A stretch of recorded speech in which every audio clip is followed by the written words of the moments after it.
My son's wife told me to hand over my savings or get out of their house.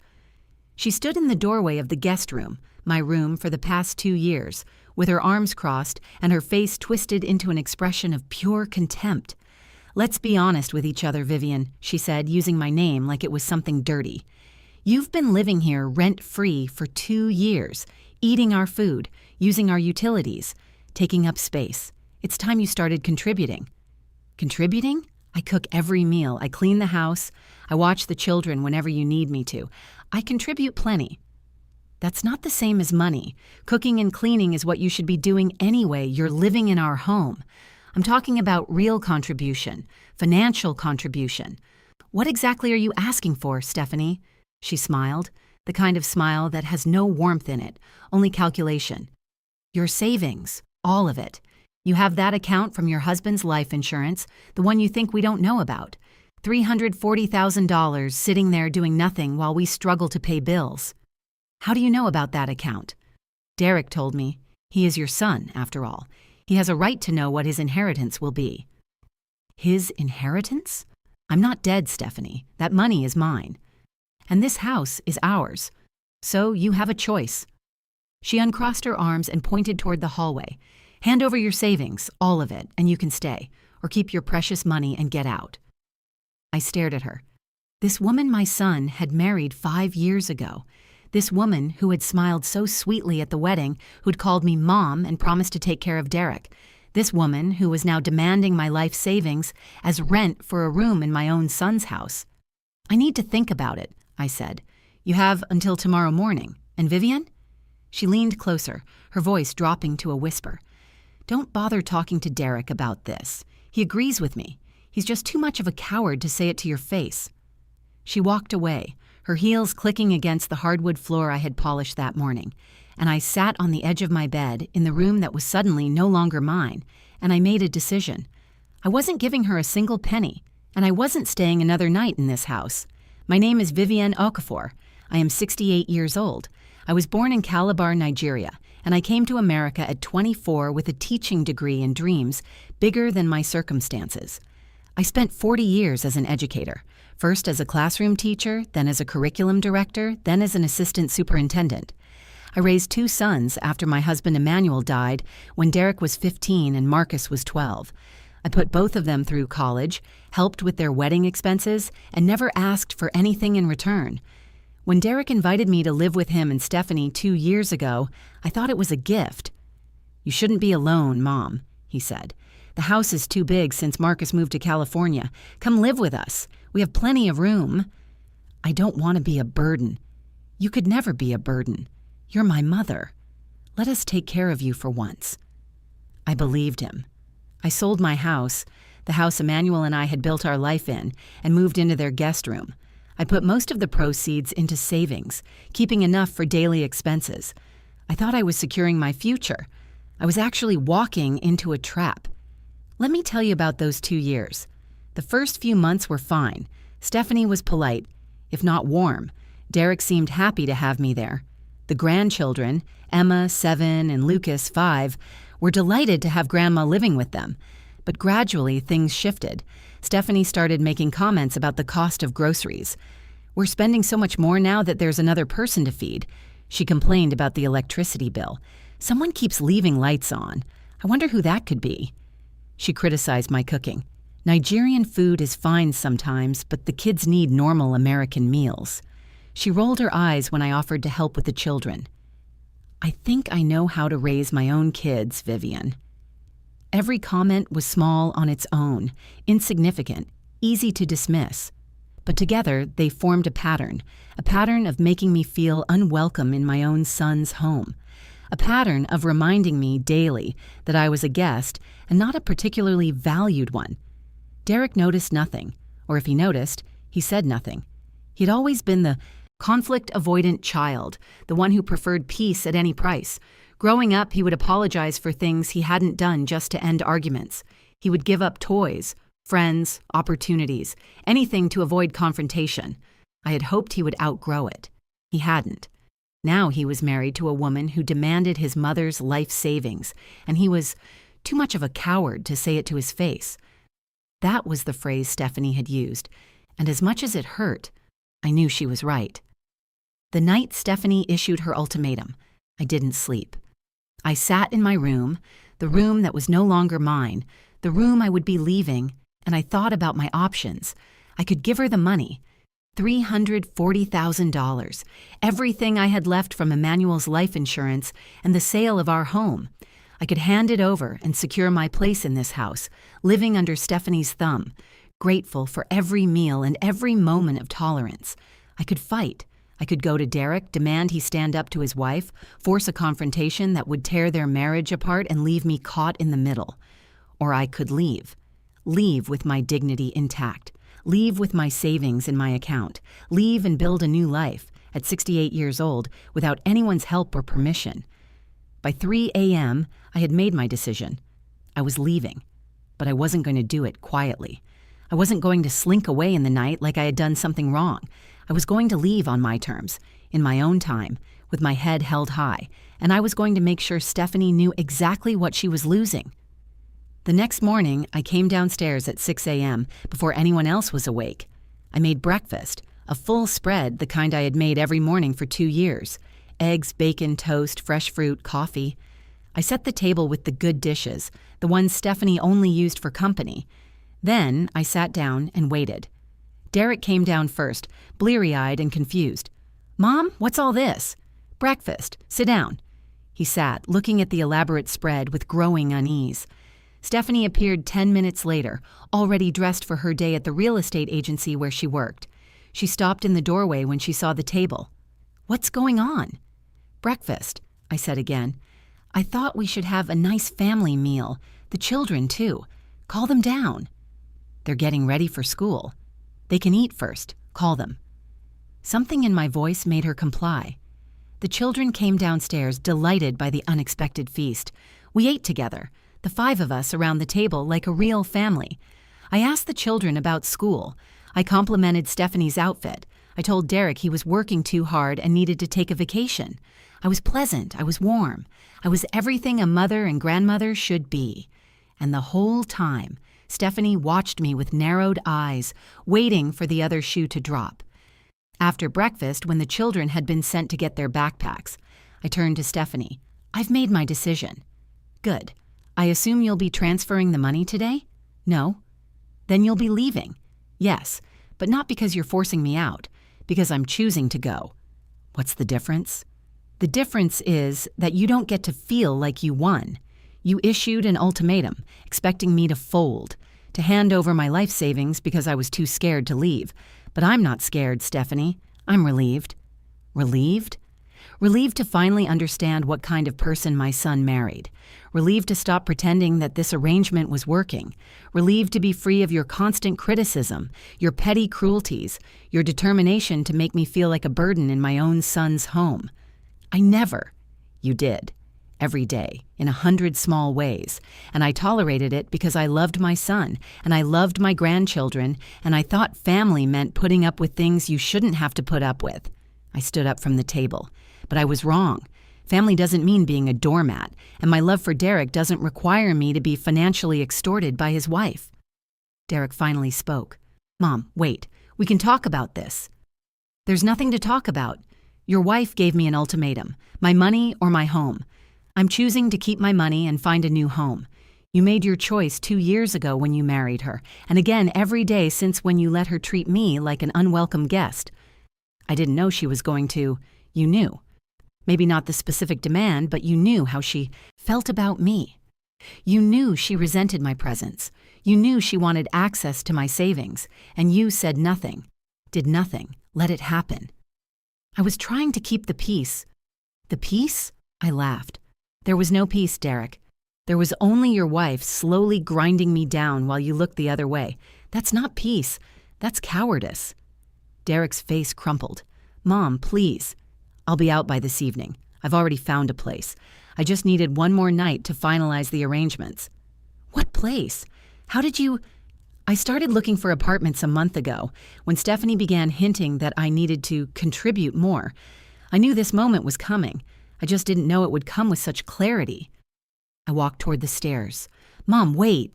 Derek grabbed my arm. "Don't do this. We can work something out. I'll talk to Stephanie." "You've had 2 years to talk to Stephanie. 2 years to stand up for your mother. 2 years to be the man your father raised you to be." I gently removed his hand from my arm. But that man never showed up, so I'm going to take care of myself, the way I always have. I went upstairs to pack. Behind me, I could hear Stephanie's voice, sharp and defensive. "This is exactly what I was talking about. She's manipulative. She's trying to make you feel guilty." I closed my bedroom door and didn't listen to the rest. The apartment I had found was perfect. A 2-bedroom unit in a senior living community 15 minutes from downtown. Modern kitchen, accessible bathroom, community garden, social activities every week. It wasn't large. It wasn't the home Emmanuel and I had built, but it was mine. I signed the lease that afternoon, paid 3 months in advance, and arranged for movers to bring the furniture I had kept in storage, the pieces from my old house that I had been unable to part with when I moved in with Derek. By 6 p.m., I was standing in my new living room surrounded by boxes, looking out the window at a small courtyard where 2 elderly women were playing chess. I was 68 years old. I was starting over, and for the first time in 2 years, I felt free. The first week was an adjustment. I had grown accustomed to the rhythm of Derek's household, the morning chaos of getting children to school, the evening negotiations about dinner and homework, the constant background noise of a family in motion. My apartment was quiet. Too quiet at first. But then I started exploring. The community had a book club, a gardening group, a walking club that met every morning at 7 a.m. I joined all of them. I met women my age who had similar stories, women who had moved in with children and found themselves unwelcome, women who had been expected to contribute labor without acknowledgement or money without boundaries. We became friends. We had dinner together, went to movies, took a trip to Galveston to see the ocean. I started living again. Not existing in someone else's home, waiting to be useful or tolerable. Actually living. Derek called on the 3rd day. "Mom, please come back. The kids are asking for you. I'm asking for you." "I'm happy where I am, Derek." "You can't be happy in some tiny apartment when you could be here with family." I was with family, and I was miserable. Now I'm alone, and I'm at peace. Which do you think I prefer? Stephanie feels terrible. Does she? Because she hasn't called to apologize. She hasn't called at all. Silence. She's processing. Processing what? The fact that her attempt at extortion didn't work? The fact that she's lost her live-in maid and babysitter? The fact that you're finally having to face what she did? She's not a bad person, Mom. She demanded my life savings as rent. She told me to hand over $340,000 or get out of my own son's house. What would you call that? She was stressed. We have bills. Everyone has bills. Normal people don't solve their financial problems by robbing elderly mothers. It wasn't robbery. It was coercion. It was extortion. It was telling a 68-year-old woman that her home was contingent on surrendering everything she had. Call it whatever you want, Derek. I call it unforgivable. So that's it? You're never going to forgive her? Forgiveness requires repentance. Has Stephanie repented? Has she apologized? Has she acknowledged that what she did was wrong? Silence. That's what I thought. Call me when something changes. I hung up. 2 weeks passed. I settled into my new life. I made friends. I found a new church. I started volunteering at the local library, reading to children twice a week. I was happy, genuinely happy. And then Stephanie called. "Vivian, we need to talk." About what? About the situation, about the children, about everything. I'm listening. Look, I know things got heated. I said some things I shouldn't have. But we're family, and families work things out. What specifically are you apologizing for, Stephanie? I'm not. She caught herself. I'm saying that we should move past this. The children miss you. Derek misses you. Even I miss having you around. You miss having me around to cook and clean and watch the children for free. That's not fair. It's entirely fair? For 2 years, I did the work of a full-time housekeeper and nanny without a single thank you. And when you finally demanded payment, it wasn't a reasonable rent or a contribution to groceries. It was everything I had. My entire savings, my security, my future. I was making a point. You were trying to steal from me. Let's at least be honest with each other, Stephanie. You wanted my money. You thought if you threatened me with homelessness, I would hand it over. And when I didn't, when I called your bluff, you lost your free labor. It wasn't like that. Then what was it like? Explain it to me. Silence. I thought you would stay, she finally admitted. I thought you would give me some of the money, not all of it, but some, and we would go back to normal. I didn't think you would actually leave. And now? Now, the house is falling apart. Derek can't keep up with everything. The kids are acting out. I'm working longer hours to cover the childcare we have to pay for. Everything is harder without you. So you're not calling to apologize. You're calling because my absence is inconvenient. I'm calling because we need you. You needed me before too. You just didn't value me. The only difference now is that you're feeling the consequences. Vivienne, please. You know what I find interesting, Stephanie. In this entire conversation, you haven't said you were wrong. You haven't acknowledged that demanding my life savings was unacceptable. You've explained your reasoning, described your current difficulties, asked me to come back, but you haven't apologized. I'm sorry you felt... Stop. I'm sorry you felt is not an apology. It's a deflection. It puts the blame on my feelings rather than your actions. What do you want me to say? I want you to say what you actually believe. If you think you were justified in demanding my money, say that. If you think you were wrong, say that. But don't pretend to apologize while actually defending yourself. I'm too old for games.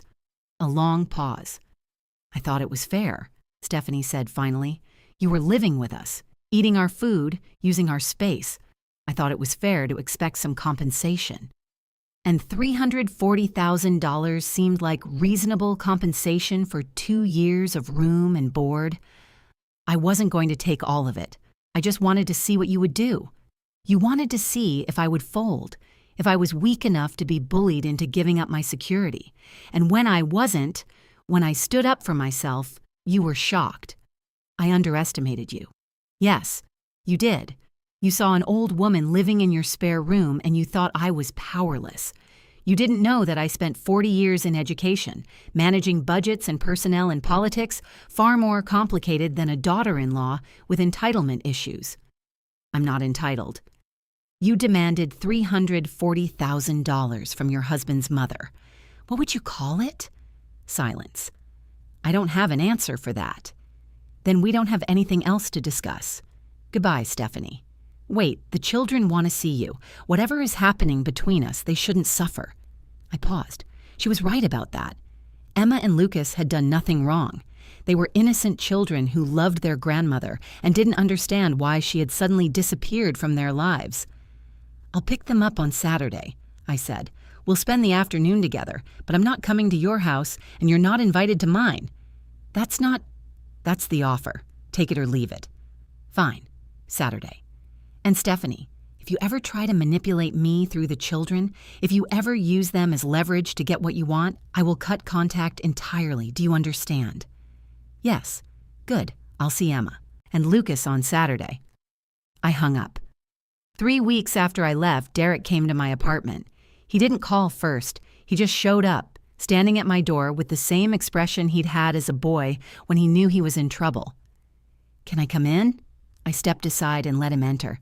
He looked around the apartment, at the furniture from my old house, at the photographs on the walls, at the life I was building without him. This is nice, he said. Thank you. Mom, I need to tell you something. Sit down.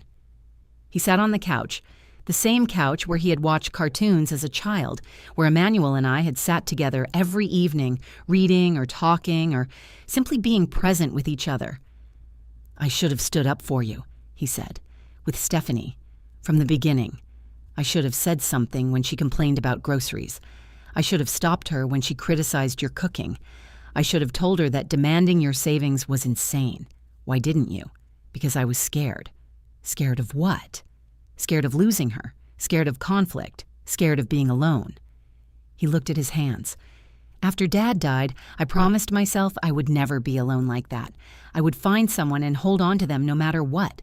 And when Stephanie came along, she was everything.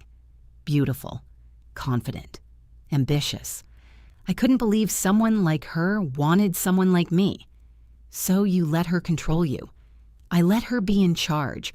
I told myself it was partnership, but it wasn't. It was me being too afraid to disagree with her about anything, including how she treated your mother, including that. He finally looked at me. I'm sorry, Mom. I'm so sorry. I failed you. I let you be mistreated in my own home, and I did nothing to stop it. Why are you telling me this now? Because I realized something after you left. Stephanie doesn't love me. She loves what I provide, the income, the stability, the children, but she doesn't love me. She never has. What happened? We had a fight, a real one, not the usual arguments about housework or schedules. She said, his voice broke. She said she only married me because I was manageable, easy to control. She said any other man would have kicked her out years ago for how she behaves, but I was too pathetic to stand up to her. She said that to you? She was angry. The house has been chaos since you left. She's overwhelmed. I'm overwhelmed. The kids are acting out. And instead of working together, she blamed me for everything, for letting you leave, for not making you stay, for not demanding your money myself. And what did you say? I said I was done being controlled, done being the coward who lets his wife bully his mother, done being manageable. Are you getting divorced? I don't know. Maybe. Probably. He wiped his eyes. I just know I can't keep living like this. I can't keep being someone I hate. I moved to sit beside my son, this man who had been a boy when his father died, this man who had spent 30 years looking for safety in all the wrong places, this man who was finally, at 45 years old, trying to find the courage his father had always had. Derek, I said, taking his hand, I forgive you. You do? I forgive you for not standing up for me, for letting Stephanie treat me badly, for being too scared to be the man you wanted to be. I don't deserve forgiveness. Probably not, but I'm giving it anyway because you're my son and I love you, and because you're finally trying to do better. I don't know how. You start by being honest. With yourself, with Stephanie, with your children. You decide what kind of man you want to be, and you start being him, even when it's hard, especially when it's hard. What if Stephanie leaves? Then she leaves, and you'll survive because that's what our family does. We survive. He hugged me. The first real hug we had shared in years. I love you, Mom. I love you too, baby. I always have, even when you disappointed me. I'm going to do better.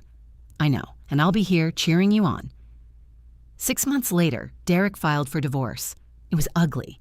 Stephanie didn't go quietly. She demanded the house, full custody, alimony, everything she could think of to punish him for finally standing up. But Derek had found his spine. He hired a good lawyer. He documented Stephanie's behavior. He presented evidence of her financial demands toward me, the texts, the threats, the ultimatum that had started everything. The judge was not impressed with Stephanie.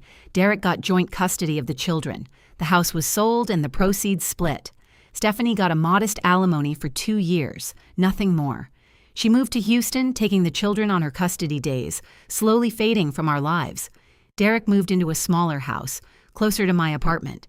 He learned to cook, to clean, to manage a household on his own. He became the father his children needed, and the son I had always hoped he would be. It's been 2 years since I left that guest room. I'm 70 now.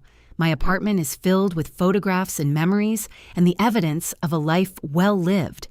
Derek and the children visit every weekend. We cook Nigerian food together. The food Stephanie said was too ethnic, too different, too much. Emma and Lucas love jollof rice and puff puff and agusi soup. They know where they come from. They know who their grandmother is. And they know that she's not someone to be pushed around. Last month, Derek told me something that made me cry. Mom, thank you for leaving. Thank you for leaving? When you walked out that door, you showed me it was possible. You showed me that I didn't have to accept mistreatment just because someone claimed to love me. You showed me that dignity matters more than peace. I just did what I had to do. You did what was right. For yourself, for me, for the kids. If you had stayed, if you had given Stephanie your money, I would still be married to her. I would still be miserable. I would still be teaching my children that bullying works as long as you call it family. And now? Now I'm teaching them something different. I'm teaching them that respect isn't optional, that love doesn't mean control, that standing up for yourself isn't selfish. It's necessary. Your father would be proud of you. I hope so. I spent a long time being someone he wouldn't recognize. I'm trying to be better. You are better. Every day. If this story resonates with you, share it with someone who needs to hear it. Drop a comment telling me where you're watching from and whether you've ever had to walk away to find yourself. Like and subscribe for more stories about dignity, courage, and the power of knowing your worth. Hand over your savings or get out. That's what my daughter-in-law said after 2 years of living in my son's house. $340,000, everything I had. She wanted all of it. Or I could leave. So I left. I found an apartment. I made new friends. I started a new life. And 3 weeks later, they came begging. The house is falling apart without you. The children miss you. We need you to come back. They needed me. They just didn't value me until I was gone. Hand over your savings or get out. I kept my savings. I got out. And I never looked back. Because my dignity is worth more than any guest room, and my peace is worth more than their convenience.